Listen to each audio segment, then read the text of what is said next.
చెప్దాము. హల్లెలూయా, హల్లెలూయా, హల్లెలూయా, హల్లెలూయా. దేవునికి మహిమ కలుగునుగాక. దేవుని యొక్క వాక్యాన్ని మనము ధ్యానించుకుందాం. యూదులను పరిపాలించినటువంటి రాజుల యొక్క చరిత్రను మనము ధ్యానిస్తూ ఉన్నాం. యూదులను పరిపాలించినటువంటి మహారాజుల్లో ప్రస్తుతం మనము హిజ్కియా మహారాజు యొక్క చరిత్రను మనము ధ్యానిస్తూ ఉన్నాం. హిజ్కియా మహారాజు చరిత్రలో మనం చూస్తే అతడు చాలా యథార్థవంతుడిగా, చాలా నీతిమంతుడుగా, దేవుని యందు భయభక్తులు కలిగిన వాడుగా, ఆత్మీయంగా చాలా మంచి ప్రయాణాన్ని అతడు చేస్తున్నట్లుగా మనకు కనబడుతూ ఉన్నది.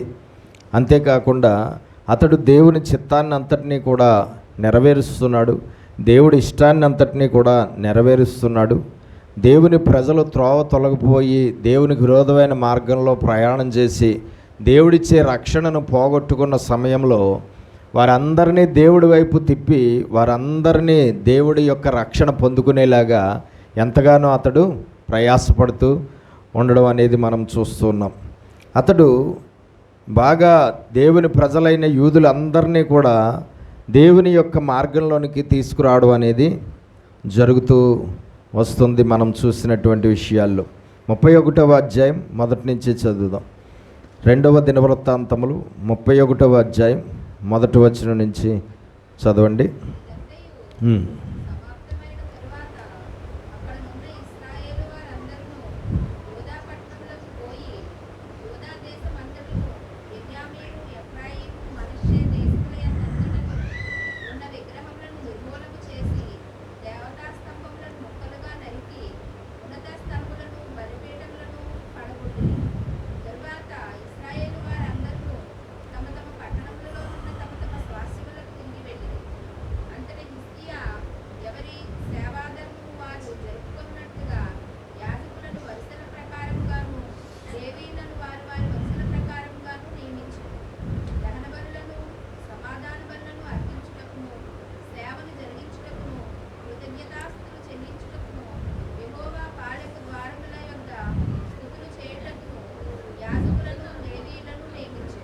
రెండు చేతులపైకి స్తోత్రాలు చెల్లిద్దాం. హల్లెలూయా. చూడండి, 2వ దినవృత్తాంతములు 31వ అధ్యాయంలో మొదటి వచనం నుంచి కూడా మనం చదువుతుంటే, ఇదంతయో సమాప్తమైన తర్వాత అక్కడున్న ఇశ్రాయేలు వారందరూ యోధా పట్టణములకు పోయి యోధా దేశమంతటను బెన్యామీను ఎఫ్రాయిము మనష్షే దేశముల యందంతటను విగ్రహములను నిర్మూలన చేసి దేవతా స్తంభములను ముక్కలుగా నరికి ఉన్నత స్థలములను బలిపీఠములను పడగొట్టిరి. దేవునికి స్తోత్రం కలుగునుగాక. 31వ అధ్యాయం అయిపోయిందండి, అవలేదు కదా? దేవునికి స్తోత్రం. కాబట్టి యూదుల్లో చాలా గొప్ప మార్పు రావడం అనేది ఇక్కడ మనకి కనబడుతూ ఉన్నది. అలాగే కొంతమంది ఇశ్రాయేలీలు కూడా వచ్చారు. కొంతమంది ఇశ్రాయేలీలు కూడా ఈ దేశంలో ప్రవేశించి ఈ పస్కా పండుగను ఆచరించడం అనేది జరిగింది. అలాగే దేవుని మందిరంలో దేవుణ్ణి సేవించడం అనేది కూడా జరిగింది. వాళ్ళు కూడా మారు మనస్సు పొందుకోవడం అనేది కూడా జరిగింది. కాబట్టి మనం తెలుసుకోవాల్సింది ఏంటంటే, ఇప్పుడు వరకు జరిగినటువంటిది ఏదైతే ఉందో, ఇప్పుడు వరకు జరిగినటువంటి పనులన్నిటినీ బట్టి మరి యూదుల్లోనూ చాలా మారు మనస్సు రావడం అనేది మనము చూస్తున్నాం. వాళ్ళందరూ కూడా పూర్తిగా యెహోవా వైపు మళ్ళుకోవడం అనేది జరిగింది. వాళ్ళందరూ కూడా దేవుని వైపు తిరిగి దేవుని యందు భయభక్తులు కలిగి ఉండి దేవుని మందిరంలో దేవుణ్ణి సేవించడం అనే పని చాలా శ్రద్ధాశక్తులతో వారు చేస్తూ ఉండడం అనేది మనం ఇక్కడ చూస్తూ ఉన్నాం.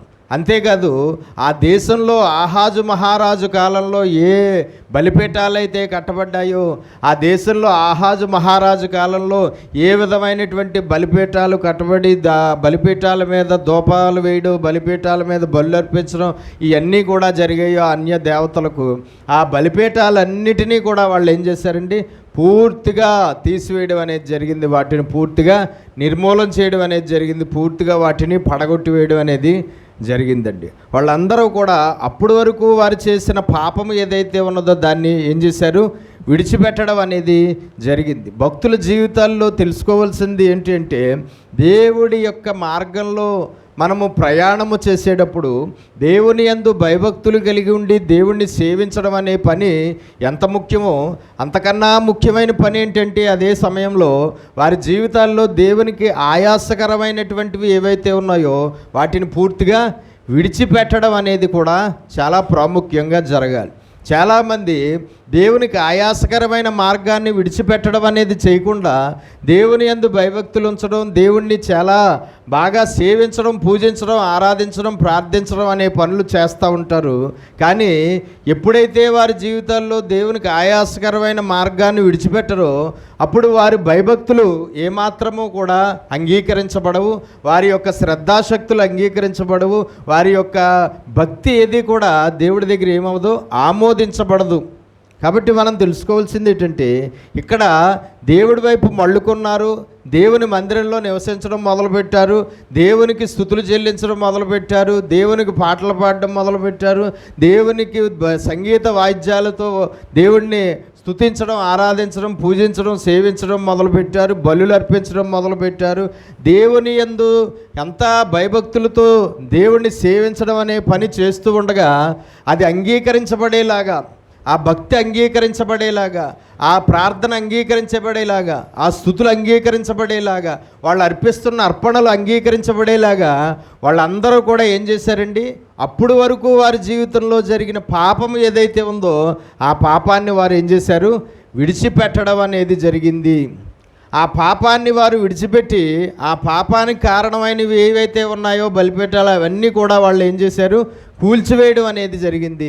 వారు నిలబెట్టుకున్నటువంటివన్నింటినీ కూడా వాళ్ళు కూల్చివేసి వాళ్ళు అంతవరకు చేసిన పాపాన్ని వారు సరిదిద్దుకోవడం అనేది జరిగింది. అప్పుడు వారి భక్తి, వారి స్తుతులు, వారి ప్రార్థనలు, వారి అర్పణలు అన్నీ కూడా అంగీకరించబడడం అనేది అక్కడ మనము చూస్తున్నాం.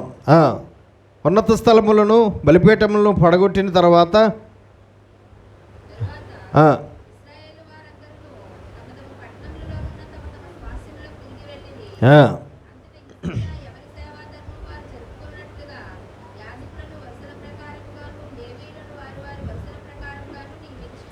హిజ్కియా ఏం చేశాడంటే యాజకులను అలాగే లేవీయులను కూడా వారి వారి వరుసల ప్రకారంగా నియమించడం అనేది జరిగింది. మనకు తెలుసు లేవీయుల పరిచర్య, యాజకుల పరిచర్య మొత్తం ఎంతమంది అయితే ఉన్నారో అందరూ ఒకేసారి చేయడం అనేది జరగదు. ఎలా జరుగుతుంది బైబిల్లో మీకు తెలుసా? బైబిల్లో యాజకుల పరిచర్య, లేవీయుల పరిచర్య ఎలా చేసేవారు? ఎలాగండి? వంతుల చొప్పున. ఎలాగా వంతులు? వంతులు ఎలాగా? రోజుకి కొంతమందికి చొప్పున వంతులా, లేదంటే ఎలాగండి? అందరూ ఒకేసారి పరిచర్య చేయడం కుదరదు, కాదు, అది కాదు వాళ్ళ విధానం. యాజకులు ఎంతమంది అయితే ఉన్నారో వాళ్ళందరూ ఒకేసారి మందిరంలో పరిచర్య చేయడం అనేది కుదరదు. లేవీయులు ఎంతమంది అయితే ఉన్నారో వాళ్ళందరూ ఒకేసారి మందిరంలో పరిచర్య చేయడం అనేది కుదరదు. కొంతమంది గ్రూపులు, కొంత టీములు అన్నమాట. ఒక టీము, రెండో టీము, మూడో టీము, నాలుగో టీము, ఇలాగా టీముల వైజ్ డివైడ్ అవ్వడం అనేది జరిగింది. ఎవరు?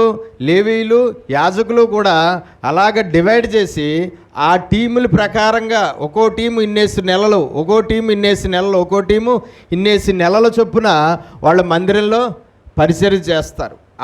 వాళ్ళ యొక్క పీరియడ్ ఏదైతే ఉందో ఆ పీరియడ్ అయిపోయిన తర్వాత నెక్స్ట్ ఇంకో టీం ఏదైతే ఉందో ఆ రెండో టీం వారు మళ్ళా వాళ్ళు పరిచర్య చేయడం మొదలు పెడతారు. వాళ్ళ టైం కూడా అయిపోయిన తర్వాత, వాళ్ళ పీరియడ్ అయిపోయిన తర్వాత మూడో టీం ఏదైతే ఉందో ఆ మూడో టీము దేవుని యొక్క సేవ చేయడం అనేది జరుగుతూ ఉంటుంది. కాబట్టి వాళ్ళ వంతులు ఈ విధంగా టీముల కింద డివైడ్ చేయడం, ఈ విధంగా వాళ్ళకి టైం డిక్లేర్ చేయడం అనే పని ఎవరు చేశారు? హిజ్కియా చేశాడు. ఇది అంతకుముందే జరిగింది. అది మళ్ళా ఆ క్రమం తప్పిపోయింది కదా అంతాని. మళ్ళా పాత విధానంలో క్రమాన్ని అంతటినీ కూడా మళ్ళా అతడు సెట్ చేయడం అనేది జరిగింది. వంతుల ప్రకారంగా యాజకులు, లేవీయులు దేవుని సేవా ధర్మాన్ని జరిపినట్లుగా అక్కడ అతడు నియమించాడు. చదవండి. దహన బలులను, సమాధాన బలులను అర్పించుటకును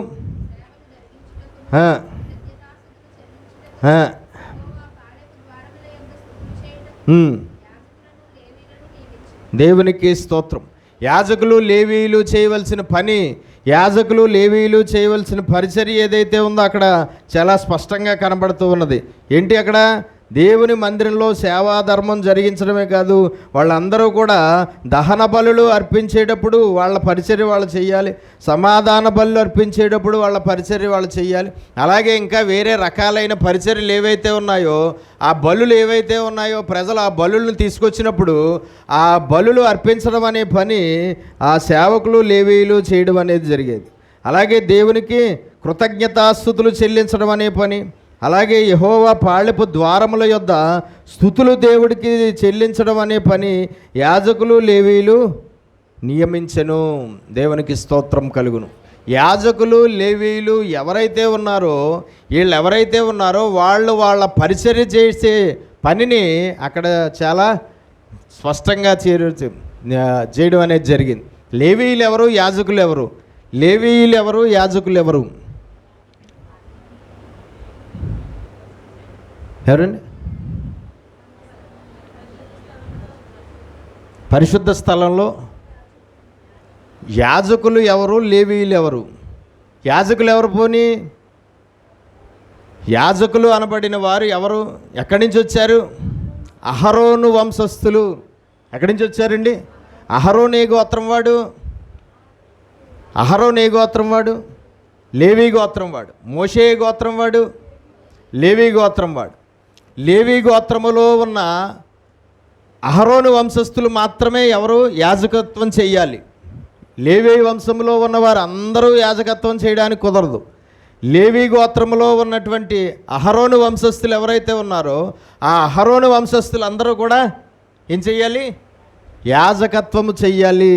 ఆ వంశంలో నుంచి వచ్చిన వారే కంటిన్యూ అవ్వాలి తప్ప వేరే బయట వాళ్ళు ఎవరు కూడా యాజకత్వం చేయడానికి వీల్లేదు.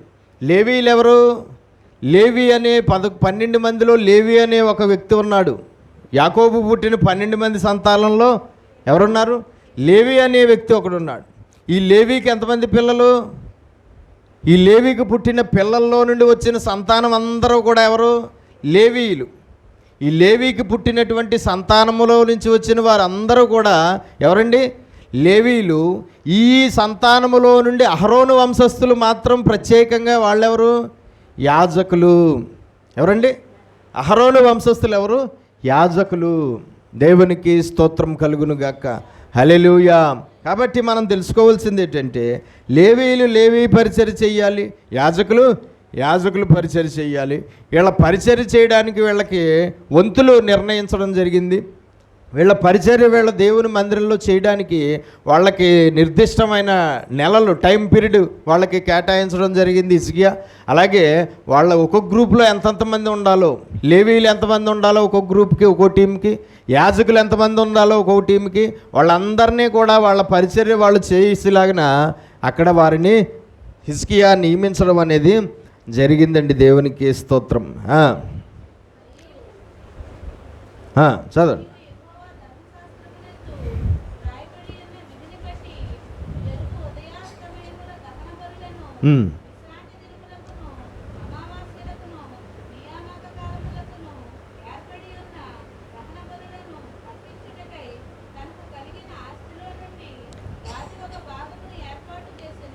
దేవునికి మహిమ కలుగును గాక.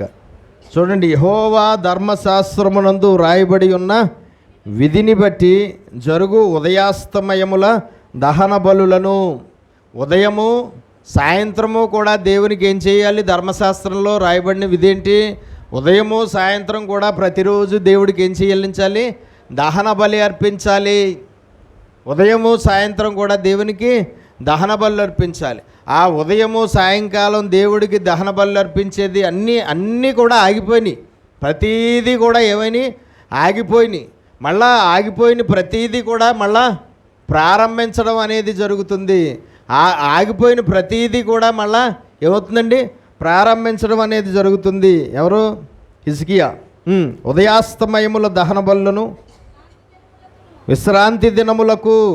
విశ్రాంతి దినము ఏంటి? విశ్రాంతి దినం ఏ రోజు? విశ్రాంతి దినం శనివారం. ఏ రోజు అండి విశ్రాంతి దినం? శనివారం వాళ్ళకి విశ్రాంతి దినం. ఈ విశ్రాంతి దినానికి మరొక పేరు ఉంది, సబ్బాతు దినము. ఏంటండి? సబ్బాతు దినము లేదంటే విశ్రాంతి దినము. ఇది శనివారం ఆచరించాలి. ఎవరు? దేవుని ప్రజలైన ఇశ్రాయేలు అందరూ కూడా ఆచరించాలి. దీనికి ముందు శుక్రవార దినము. ఏ దినము? శుక్రవారానికి కూడా ఒక పేరుంది, సిద్ధపరచు దినము. ఏంటండి? సిద్ధపరచు. దేన్ని? సబ్బాతును సిద్ధపరచు దినము. మరుసటి రోజు శనివారం విశ్రాంతి దినము వాళ్ళు ఆచరించాలి. ఆ విశ్రాంతి దినమున ముందు రోజు సబ్బాతు దినము అనేది వస్తుంది, అంటే సిద్ధపరచు దినము. ఎప్పటి వరకుని ఈ యొక్క సబ్బాతు దినము ఎప్పటి వరకుని? ఎప్పటి నుంచి ప్రారంభమవుతుంది? ముందు రోజు సాయంత్రం 6 గంటల నుంచి ప్రారంభమయ్యి మరుసటి రోజు సాయంత్రం 6 గంటల వరకు జరుగుతుందండి. ఇది వారికి విశ్రాంతి దినం. ఈ విశ్రాంతి దినం రోజు ఇశ్రాయేలీలు 12 గోత్రాల్లో ఏ ఒక్కరూ కూడా ఏం చేయకూడదు? ఏ పని చేయకూడదు. వాళ్ళ జీవనోపాధి అయిన పనులు ఏవి కూడా వాళ్ళు చేయడానికి వీలు లేదు. ఈ విశ్రాంతి దినం రోజు ఎక్కడ ఉండాలి? ప్రజలందరూ దేవుని మందిరంలో ఉండాలి. వీళ్ళందరూ దేవుని మందిరంలో ఈ విశ్రాంతి దినం రోజు ఏం చేయాలి?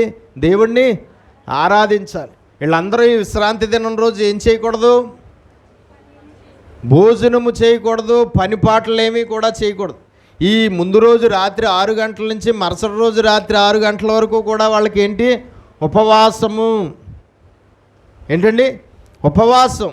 ఎవ్వరూ కూడా ఏ విధమైన ఆహార పానీయాలు కూడా తీసుకోవడానికి వీలు లేదు, తీసుకునేవారు కాదు. వాళ్ళు ఏ విధమైన జీవనోపాధి అయిన పనులేవి కూడా చేసేవారు కాదు. వారు వారి ఇంట్లో పనివారి చేత కూడా ఆ రోజు ఏం చేయించకూడదు? పనేమీ కూడా చేయించకూడదు. వాళ్ళందరూ కూడా దేవుణ్ణి సేవించడం అనే పని ఆ రోజు చెయ్యాలి. దేవుణ్ణి పూజించడం అనే పని ఆ రోజు చెయ్యాలి. దేవుణ్ణి ఆరాధించడం అనే పని ఆ రోజు చెయ్యాలి తప్ప వేరే ఏది కూడా చేయలేదు. ఒకవేళ ఎవరైనా విశ్రాంతి దినాన్ని ఆచరించకపోతే ఏంటి? రాళ్లతో కొట్టి చంపేయాలి. ఏం చేయాలండి? విశ్రాంతి దినాన్ని ఎవరైనా ఆచరించకపోతే, విశ్రాంతి దినాన్ని ఎవరైనా ఏ పని పాటలన్నా కూడా చేసుకుంటే, విశ్రాంతి దినాన్ని ఉద్యోగాలు వ్యాపారాలు చేస్తే కనుక, విశ్రాంతి దినాన్న ఏదైనా దేవుణ్ణి సేవించడం అనే పని కాకుండా వేరే పని ఏది చేసినా ఆ మనుషులు ఎవరైనా సరే వారిని ఏం చేయాలి? రాళ్లతో కొట్టి పెద్దల సమక్షంలో ఏం చేయాలి? చంపేయాలి. కాబట్టి విశ్రాంతి దినము సరిగ్గా ఆచరించడం అనేది జరగట్లేదు. కాబట్టి విశ్రాంతి దినము చక్కగా ఆచరించడం అనేది జరగాలి. విశ్రాంతి దినం రోజున మందిరంలో ఏది జరగాలో, సేవకులు చేయాలో ఆ పని విశ్రాంతి దినం రోజు సేవకులు, యాజకులు, లేవీలు కరెక్ట్గా చేయడం అనేది ప్రారంభించడం జరిగింది. తర్వాత అమావాస్య దినములు.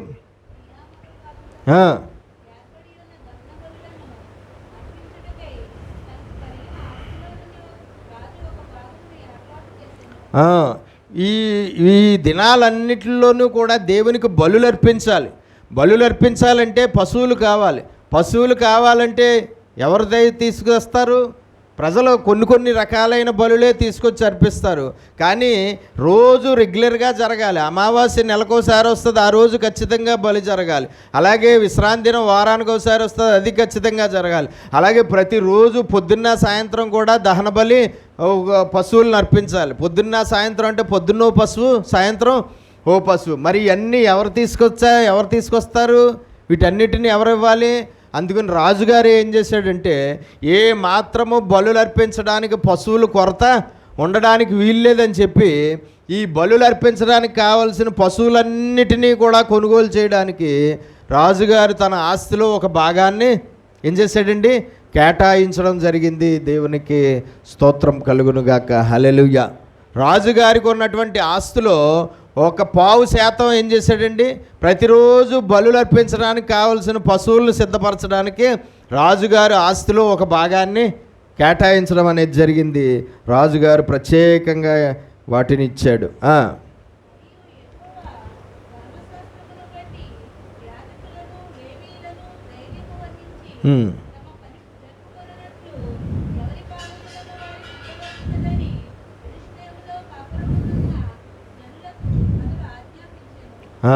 ప్రజలకు ఆజ్ఞాపించేటట. ప్రజలందరికీ కూడా, యోధా దేశంలో ఉన్న ప్రజలందరికీ కూడా రాజుగారు ప్రత్యేకమైన ఆజ్ఞ ఒకటి ఇచ్చాడు.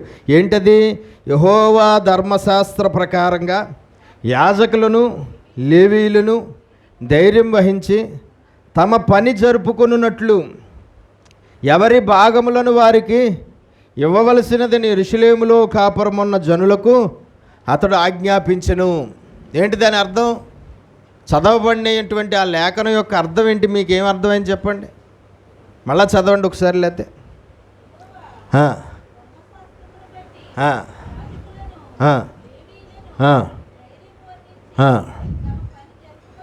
యాజకులు లేవీయులు ధైర్యంగా ఉండి తమ పని జరుపుకొనున్నట్లు అంటే ఏంటి?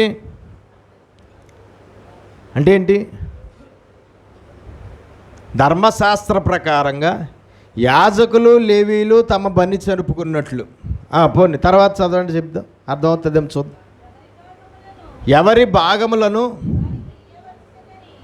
భాగములను వారు వారికి ఇవ్వాలి. ఎవరికి? లేవీయులకు యాజకులకు ఇవ్వాలి. ఏంటి ఆ భాగములు?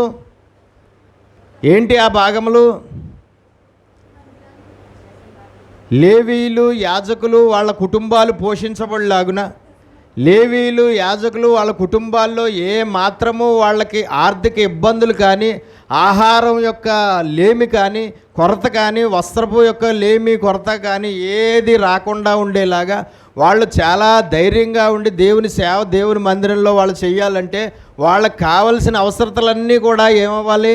తీరాలి. వాళ్ళకి కావాల్సిన అవసరతలన్నీ తీరాలంటే ఏం చెయ్యాలి? ప్రజలందరూ కూడా వారి వారి భాగములను తీసుకొచ్చి ఎవరికి ఇవ్వాలి?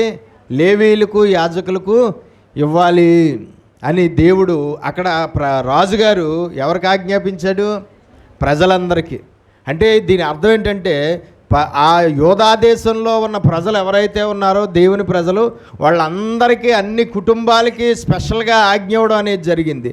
ధర్మశాస్త్ర ప్రకారంగా మీరు అర్పించవలసిన భాగములు ఏవైతే ఉన్నాయో ఆ భాగములన్నీ కూడా మీరు పర్ఫెక్ట్గా ఎవరికి అర్పించాలి?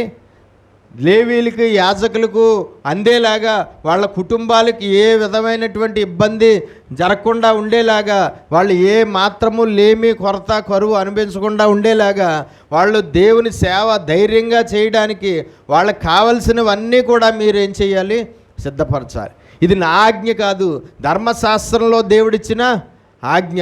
ధర్మశాస్త్రంలో దేవుడిచ్చిన ఆజ్ఞ ప్రకారంగా వారందరూ కూడా వారు దేవుడికి చెల్లించవలసిన భాగాలు ఏవైతే ఉన్నాయో ఆ భాగాలను తీసుకొచ్చి ఏం చేయమంటున్నాడు? అర్పించండి, ఇవ్వండి అని ప్రత్యేకంగా ప్రజలందరికీ కూడా ఆజ్ఞాపించడం అనేది జరిగింది. రాజుగారి దగ్గర నుంచి ఆ ఆజ్ఞ వెల్లటి ఒకటి తోడనే ప్రథమ ఫలములైన ధాన్యములో ప్రథమ ఫలాన్ని, ద్రాక్షారసములో ప్రథమ ఫలాన్ని, నూనెలో ప్రథమ ఫలాన్ని, తేనెలో ప్రథమ ఫలాన్ని, మిగతా రకాలైన ఫలాలు ఏవైతే ఉన్నాయో అన్ని రకాలైన ఫలాల్లోనూ కూడా ప్రథమ ఫలాలను విస్తారముగా తీసుకుని వచ్చిరి. రెండు చేతులు పైకి స్తోత్రాలు చెల్లిద్దాం. హల్లెలూయా.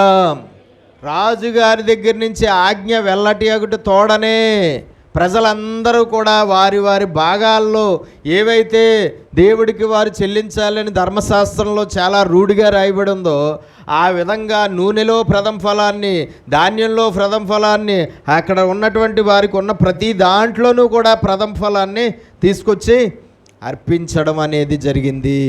ప్రథమ ఫలాల పండుగ కదా, ప్రథమ ఫలాల పండుగ. ఈ పండుగ ఎప్పుడు?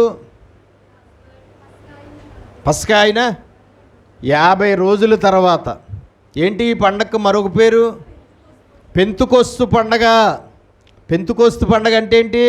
ప్రథమ ఫలాల పండగ. ప్రథమ ఫలాల పండగ అంటే ఏంటి? ఇగో ఇక్కడ ఏ అయితే ఉన్నాయో వాళ్ళకి ఉన్నటువంటి దాంట్లో ప్రథమ ఫలాన్ని తీసుకొచ్చి, నూనె అయితే నూనె, వ్యవసాయం అయితే వ్యవసాయం, బార్లీ గింజలు అయితే ఎవలైతే ఎవలు, గోధుమలు అయితే గోధుమలు, బియ్యం అయితే బియ్యం, ఒలీవల నూనె అయితే ఒలీవల, ద్రాక్ష తోట అయితే ద్రాక్ష తోటలు, అన్నిటిల్లోనూ కూడా ప్రథమ ఫలాన్ని తీసుకొచ్చి ఈ పెంతుకొస్తు పండగ రోజున దేవుడికి ఏం చేసేవారు? అర్పించేవారు. దీన్నే ఒక పండగగా ఆచరించేవారు. ఆ రోజు ఇంకా వాళ్ళందరూ ప్రథమ ఫలాలను తీసుకొచ్చి దేవుడికి అర్పించడమే. పెంతుకొస్తు పండగ లేదంటే ప్రథమ ఫలాల పండగ. ఇది కరెక్ట్గా ఎన్ని రోజులకి వస్తుంది? పస్కా పండుగ అయిన 50 రోజులకి కరెక్ట్గా ఈ పండగ ఆచరించడం అనేది జరుగుతుంది. కాబట్టి ఈ ప్రథమ ఫలాలను తీసుకొచ్చి అర్పించారట ప్రజలు.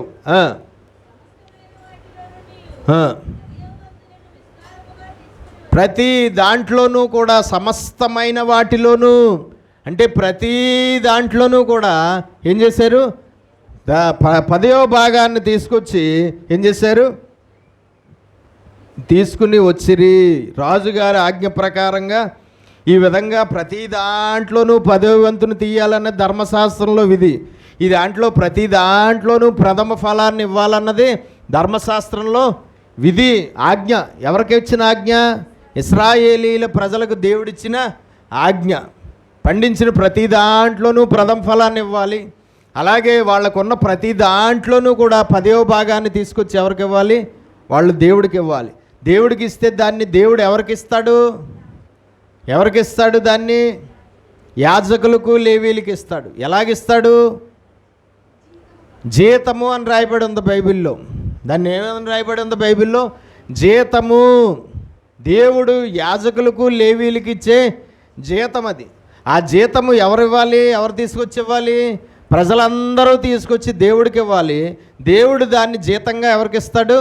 లేవీలకు, యాజకులకు ఇస్తాడనమాట. ప్రజలందరూ తీసుకొచ్చి ఇచ్చారట.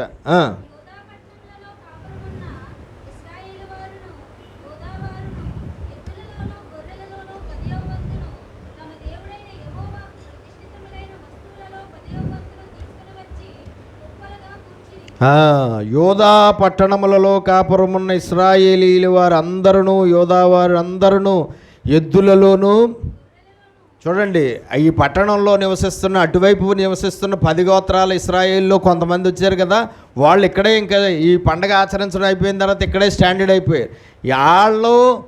వాళ్ళు ఈ ఆజ్ఞ ప్రకారంగా ఇస్తున్నారట.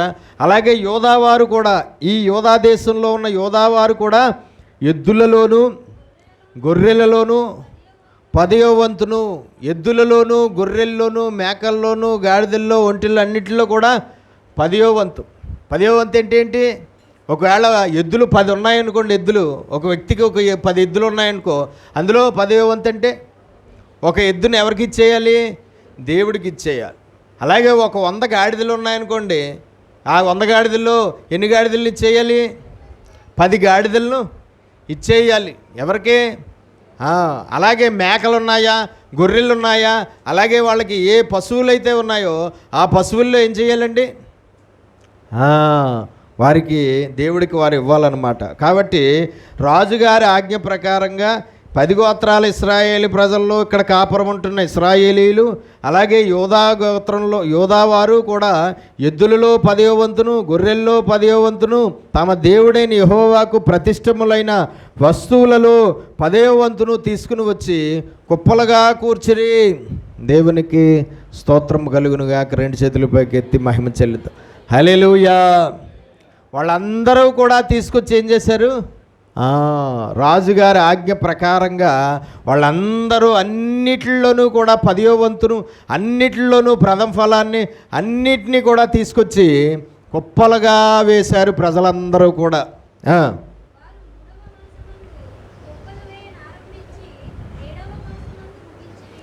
2వ నెలలో పస్కా ఆచరించడం జరిగింది. 2వ నెలలో ఎన్ని వారాలు ఆచరించారు పస్కా? 2వ నెలలో ఎన్ని వారాలు ఆచరించారని చూసాం మనం. 2 వారాలు. ఒక వారమే ఆచరించాలి, కానీ వాళ్ళు సంతోషంతో ఇంకో వారం ఎక్స్ట్రా ఆచరించారు. సంతోషంతో ఇంకో వారం ఎక్స్ట్రా ఆచరించారు. 2 వారాల పాటు ఆచరించారు 2వ నెలలో. ఇప్పుడు 3వ నెలలో రాజుగారి ఆజ్ఞ ఇవ్వడంతో 3వ నెల ప్రారంభం నుంచి ప్రజలు అన్నిటినీ ఏ అయితే మానేశారో, ఇప్పుడు ఇవన్నీ ధర్మశాస్త్రంలో ఉన్న కట్టడలు, కానీ ఇవన్నీ ప్రజలు ఏం చేశారు? మానేశారు. ఎందుకు మానేశారు? ఇంకా ముందు పరిపాలించిన రాజులు అంతా కూడా క్రాస్ చేశారు. మందిరాన్ని మూసేయడం, బలులు అర్పించడం ఇవన్నీ ఆపేయడంతో 10వ భాగాలు ఆగిపోయాయి, 10వ భాగాలు ఆగిపోయాయి, ప్రథమ ఫలాలు ఆగిపోయి అన్నీ కూడా ఏమైపోయాయి? ఆగిపోయాయి. కానీ రాజుగారు మళ్ళా ఏది కూడా ఆగిపోయిన ప్రతిదీ మీరు చెల్లించండి అని రాజుగారు మళ్ళా ప్రత్యేకంగా ఆజ్ఞ ఇవ్వడం జరిగింది. రాజుగారు ఆజ్ఞ ఇవ్వడంతో అవన్నీ కూడా వాళ్ళు మళ్ళా ఇవ్వడం ప్రారంభించారు. ఆగిపోయినవి అన్నీ ఆపేసినవి అన్నీ కూడా వాళ్ళు ఏం చేయడం ప్రారంభించారు, దేవుడికి వాళ్ళు ఇవ్వడము ప్రారంభించారు. అన్నిటిలోనూ 10వ వంతును, అన్నిటిలోనూ దశంభాగాన్ని, అన్నిటిలోనూ ప్రథమ ఫలాలు తీసుకొచ్చి కుప్పలుగా వేసారటండి అక్కడ. వారు 3వ మాసము అందు కుప్పల వేయని ఆరంభించి 3, 4, 5, 6, 7 నెలల పాటు, 7వ నెల వరకు, అంటే ఎన్ని నెలలు వచ్చాయి? 3వ నెల, 4వ నెల, 5వ నెల, 6వ నెల, 7వ నెల, 5 నెలల పాటు వాళ్ళ దశంభాగాలు, వాళ్ళ 10వ వంతులు, వాళ్ళ ప్రథమ ఫలాలు అన్నీ కూడా తీసుకొచ్చి దేవుడికి సమర్పించడం మొదలుపెట్టారు. ఎన్ని నెలల పాటు అలాగే ఇచ్చారట అందరూనే? 5 నెలల పాటు తీసుకొచ్చి కుప్పలుగా పోసేసారు అక్కడ.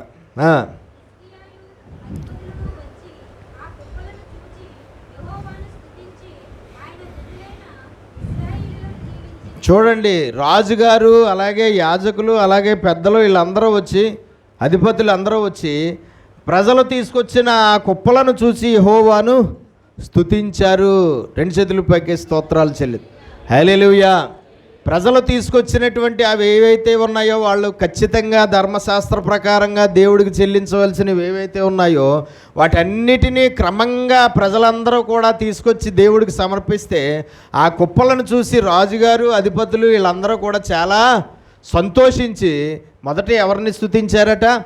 దేవుని స్తుతించారు. ప్రభువా, వీళ్ళందరూ నీ వాక్య ప్రకారంగా, నీ ఆజ్ఞ ప్రకారంగా నీకు చెల్లించవలసిన వాటన్నిటినీ ఇంత బాగా తీసుకొచ్చే మనసులు వాళ్ళకి ఇచ్చావు ప్రభువా, ఇంత బాగా వాళ్ళు వాటికి ప్రజలు నీకు అర్పించేలాంటి మనస్సులు వాళ్ళకి నువ్వు ఇచ్చావు ప్రభువా అని చెప్పి ఏం చేశారటండి? దేవుడిని స్తుతించారు.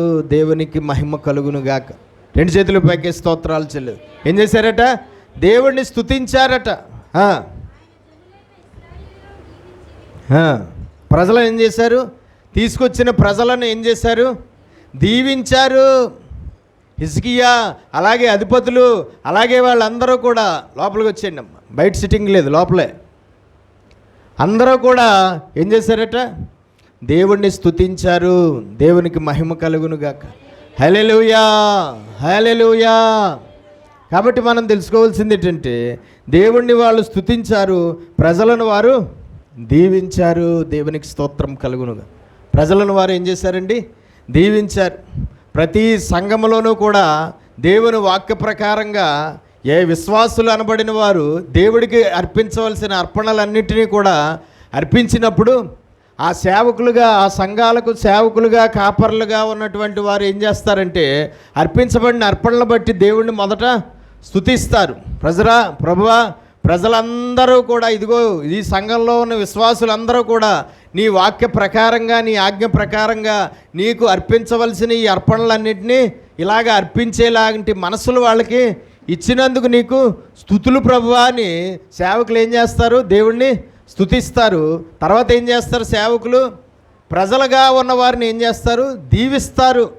ఎవరైతే ఆ సంఘాలకు విశ్వాసులుగా ఉన్నారో, ఎవరైతే ఆ సంఘ విశ్వాసులైనటువంటి కుటుంబాలు ఉన్నాయో వాళ్ళందరినీ కూడా సేవకులు ఏం చేస్తారు? అర్పించిన అర్పణలను బట్టి ఏం చేస్తారు? వారిని దీవిస్తారు. పూర్ణ హృదయంతో, హృదయపూర్వకంగా ప్రభువా ఈ ప్రజలను దీవిస్తున్నాము, సేవకులుగా మా ప్రతి మాట రూఢిపరిచే దేవుడు నువ్వు, కాబట్టి ఈ ప్రజలందరూ నీ వాక్య ప్రకారంగా నీకు చెల్లించవలసిన అర్పణలన్నీ నీకు చెల్లిస్తున్నందుకు ఇదిగో మా నోట మేము ఈరోజు ఈ ప్రజలను దీవిస్తున్నాము, కాబట్టి ఈ దీవెనలు వాళ్ళ మీదకి నువ్వు పంపించు అని చెప్పి ప్రజలను దీవించినప్పుడు దేవుడు ఏం చేస్తాడు? సేవకుల నోట్లోంచి వచ్చినటువంటి ఆ దీవెనల ప్రతిఫలం వాళ్ళకు దొరికేలాగా ఏం చేస్తాడండి?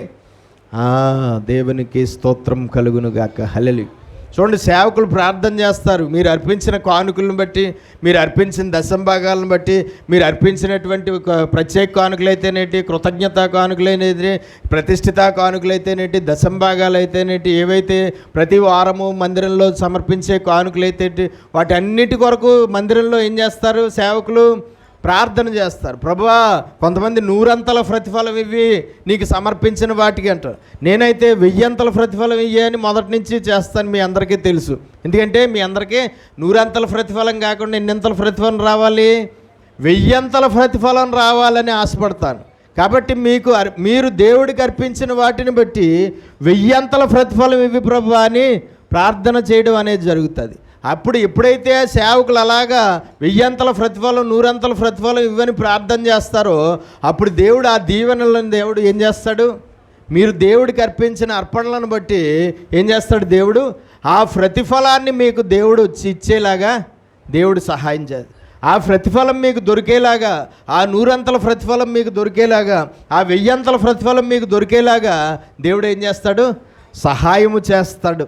కాబట్టి ఆ రోజు వాళ్ళు కూడా ఏం చేశారట? మొదట దేవుడిని స్తుతించారు, ఆ తర్వాత ప్రజలను దీవించారు.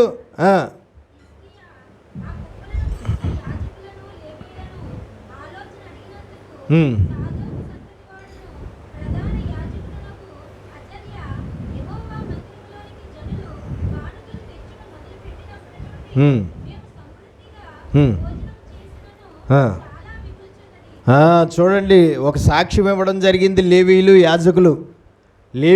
యాజకులు రాజుగారికి ఒక సాక్ష్యం ఇవ్వడం జరిగింది. ఏంటి? ఇదిగో రాజుగారు మీరు ఆజ్ఞాపించినప్పటి నుంచి ప్రజలు తీసుకురావడం మొదలుపెట్టారు.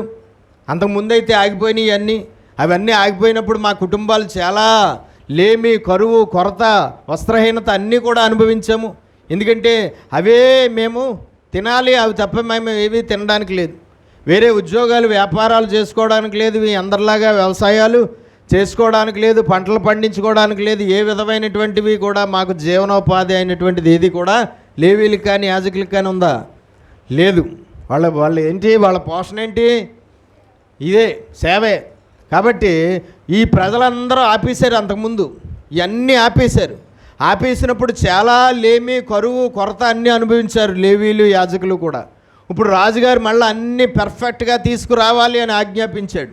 రాజుగారు ఆజ్ఞాపించడంతో మళ్ళీ అందరూ కూడా ఆ 10వ వంతులేంటి, ప్రథమ ఫలాలేంటి, దశమ భాగాలేంటి అన్నీ కూడా చాలా పర్ఫెక్ట్గా దేవుడికి అర్పించడం మొదలుపెట్టారు. మొదలుపెట్టినప్పటి నుంచి మేము మా కుటుంబాలు సమృద్ధిగా భోజనం చేసినను ఇంకా చాలా మిగిలి ఉంటుంది రాజా. దాన్ని బట్టి దేవుడికి స్తోత్రాలు చెల్లిస్తున్నాం. ప్రజలందరూ తీసుకొచ్చిన ఆ కుప్పలు ఎవరు తినాలి? ఆ పశువులైనా, ఆ డబ్బైనా, ఆ నూనెైనా, ఆ గోధుమలైనా అవన్నీ ఎవరు? యాజకులు కుటుంబాలు, లేవీల కుటుంబాలు. ఎవరికవి? యాజకుల కుటుంబాలకి, లేవీల కుటుంబాలకి పోషణార్థం. అవన్నీ కూడా ఇప్పుడు ఎవరు తింటున్నారు? ఈ కుటుంబాలు, యాజకుల కుటుంబాలు, లేవీల కుటుంబాలు కూడా వాటిని తింటున్నారు. అలాగ తింటే వాళ్ళందరూ చాలా క్రమంగా తీసుకురావడం మొదలుపెట్టిన తర్వాత మేమందరము కడుపు నిండా భోజనం చేస్తున్నాము. మా కుటుంబాలకున్న అవసరతలన్నీ కూడా తీర్చబడుతున్నాయి. మేమందరము సమృద్ధిగా భోజనం చేసినను ఇంకా చాలా మిగులుచున్నది అని చెప్పి యాజకులు, లేవీలు సంతోషిస్తున్నారు, దేవుని స్తుతిస్తున్నారు.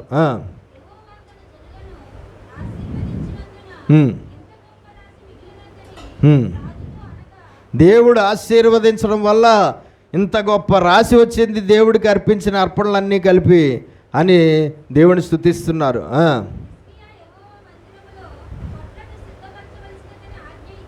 ఇప్పుడు మిగిలింది ఏదైతే ఉందో ఆ మిగిలిందంతా కూడా స్టోర్ చేయాలి. దాన్ని లేవీల కుటుంబాలు, యాజకుల కుటుంబాలు కూడా దాంట్లో ఆ కుప్పల్లో నుంచి వాడుకుంటున్నారు, తింటున్నారు, అంతా అవుతుంది. ఇంకా చాలా ఏమవుతుందట? మిగిలి ఉంది. అప్పుడు అర్పించినప్పుడు ఇంకా చాలా మిగిలి ఉంది. ఆ మిగిలిన దాన్ని ఏం చేయాలనుకున్నాడు రాజుగారు? స్టోర్ చేయాలనుకున్నాడు. స్టోర్ చేయడం కోసం ఏం చేయాలనుకున్నాడు? ఏం చేయమని ఆజ్ఞాపించాడు? కొట్లను,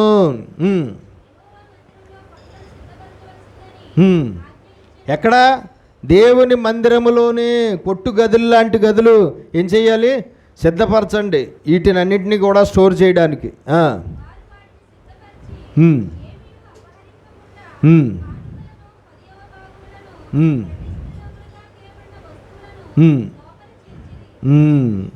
రాజుగారి ఆజ్ఞ ప్రకారంగా మందిరం లోపల కొట్టుగదులు సిద్ధపరిచిన కొట్టుగదుల్లో ఈ కుప్పల్లో ఉన్న ప్రతి మెటీరియల్ని తీసుకెళ్ళి అందులో ఏం చేశారు?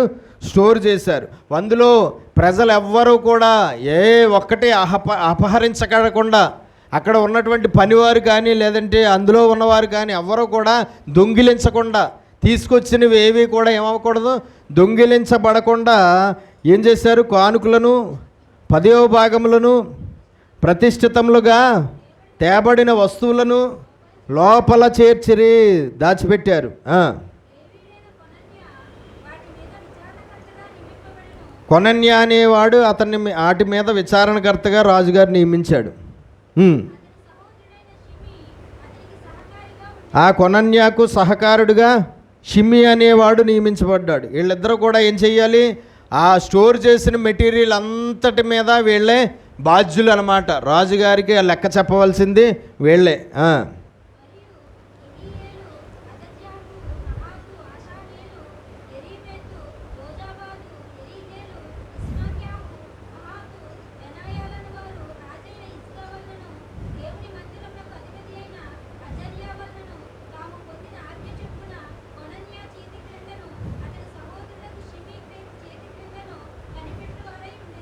వీళ్ళ కింద కొంతమంది అసిస్టెంట్ని కూడా వాళ్ళు రాజుగారు అపాయింట్మెంట్ చేశాడు. ఎందుకంటే మరి చాలా ఎక్కువ మెటీరియల్ అది, దాన్ని దాచిపెట్టడం అంటే ఒకళ్ళ వల్ల ఇద్దరి వల్ల జరిగే పని కాదు. వాటిని కాపలా కాయాలి, పగలు రాత్రి కూడా కాపలా కాయాలి. ఎప్పుడైనా తీయాలన్నప్పుడు తీయడం, పెట్టాలన్నప్పుడు పెట్టడం, లెక్కలు అన్నీ చూడడం, ఇవన్నిటికీ కూడా ఇంకా అక్కడ రాయబడిన పేర్లు కలిగిన మనుషులను సహకారులుగా, ఈ కొనన్య అనబడిన వాడికి, షిమ్మి అనబడిన వాడికి, వాళ్ళకి సహకారులుగా రాజుగారు ఇవ్వడం జరిగింది కొంతమందిని. వీళ్ళందరి బాధ్యత ఏంటంటే తీసుకొచ్చినటువంటి ఆ కానుకలన్నిటినీ మీద వీళ్ళ విచారణ కర్తలు.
లేవీలు యాజకులకు ఉన్న భార్యలు, వాళ్ళ పిల్లలు, వాళ్ళ కుటుంబాలతో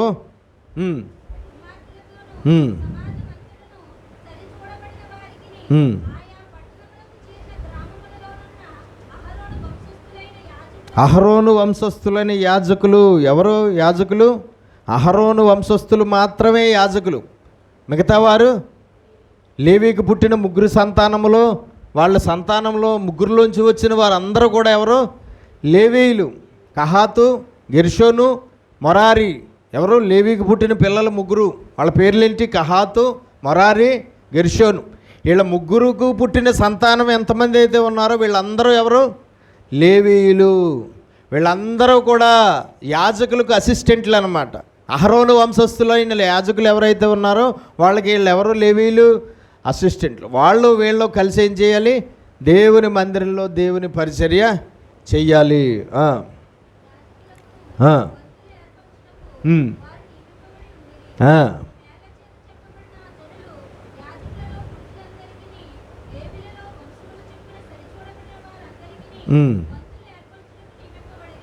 వీళ్ళు అందరికీ కూడా ఏం చేశాడు? వంతులు, యాజకులు, లేవీలు వీళ్ళందరికీ కూడా వంతులు నియమించాడు.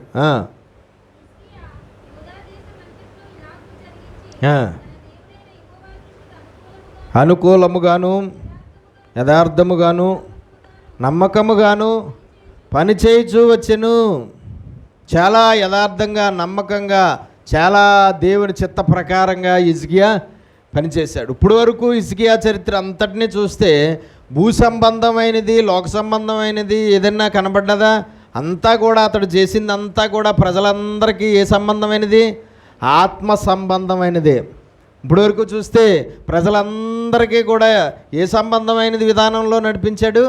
ఆత్మ సంబంధం. ఇప్పుడు జరిగిన పనులన్నీ కూడా ఆత్మ సంబంధమైన పనులు, జరిగిన పనులన్నీ దేవుడికి సంబంధించిన పనులు, జరిగిన పనులన్నీ కూడా దేవుని చిత్త ప్రకారంగా, దేవుడు ఆలోచన ప్రకారంగా హిజ్కియా చేసుకుంటూ వచ్చాడట.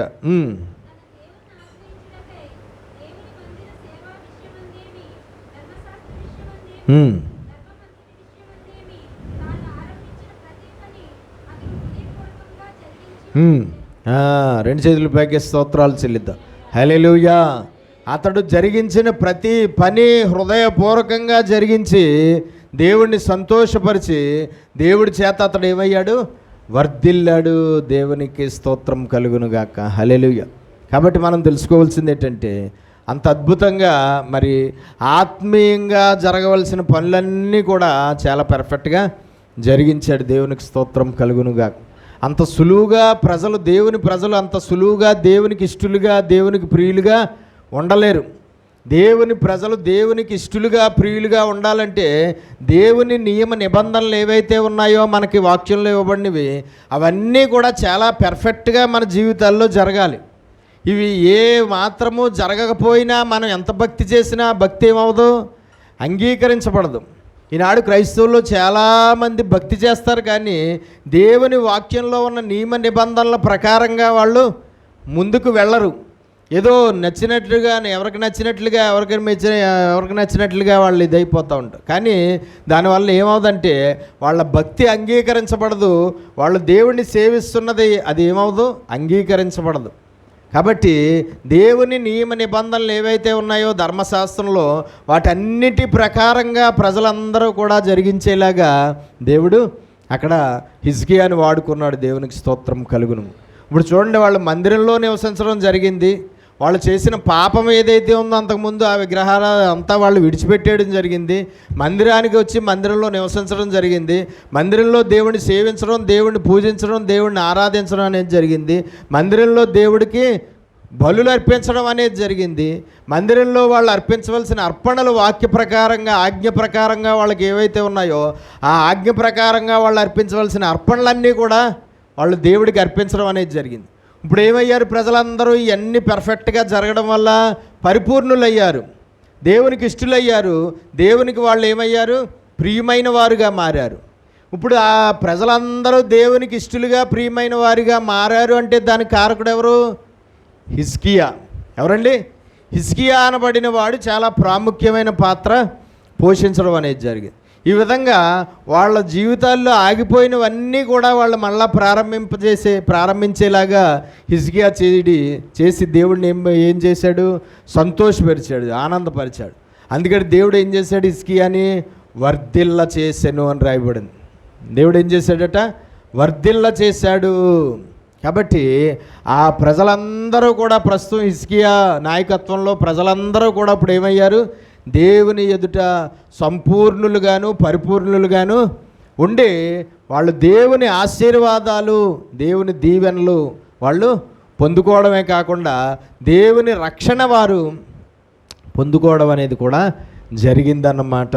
తర్వాత మనము వచ్చే వారం చూద్దాం. ప్రార్థన చేసుకో. మహాపరిశుద్ధుడైన మా ప్రియ పరలోకపు తండ్రి, నీకు వందన. ఇంతవరకు మాకు నువ్వు బోధించిన నీ వాక్యాన్ని బట్టి స్తోత్రాలు.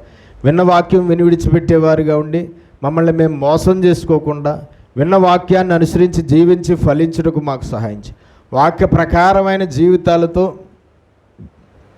వాక్య ప్రకారమైన క్రియలతో, వాక్య ప్రకారమైన బ్రతుకుతో, వాక్య ప్రకారమైనటువంటి జీవితంతో మేము ఫలించి అభివృద్ధి చెందుటకు మాకు సహాయం చేయమని యేసు పరిశుద్ధ నామమున ఈ ప్రార్థన అడిగి వేడుకొనుచున్నాం పరమ తండ్రి. ఆమేన్.